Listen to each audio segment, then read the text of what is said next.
Constable নিয়োগে বাদ পড়া প্রার্থীদের চাকরি পাইয়ে দেওয়ার প্রলোভন দেখিয়ে নগদ টাকা সহ প্রতারক চক্রের 2 সদস্যকে গ্রেফতার করেছে সিআইডি। বিকেলে মালিবাগে সিআইডির কেন্দ্রীয় কার্যালয়ে ব্রিফিংয়ে এই তথ্য জানানো হয়। সিআইডি কর্মকর্তারা জানান, বিকেলে রাজারবাগ পুলিশ হাসপাতালে মেডিকেল পরীক্ষা করে সন্ধ্যায় নিয়োগপত্র দেওয়ার কথা বলে প্রতারক চক্র। হাতে নাতে এই চক্রটিকে ধরতে সিআইডির এক কর্মকর্তা নিজেই চাকরি প্রত্যাশীর মামা সেজে টাকা নিয়ে হাজির হন।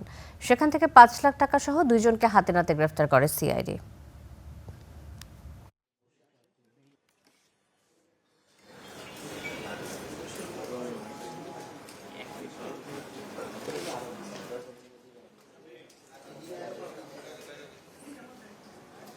এখন পর্যন্ত আমরা যে তথ্য পেয়েছি 4 থেকে 5 জনের নিকট থেকে অলরেডি তারা টাকা নিয়েছেন।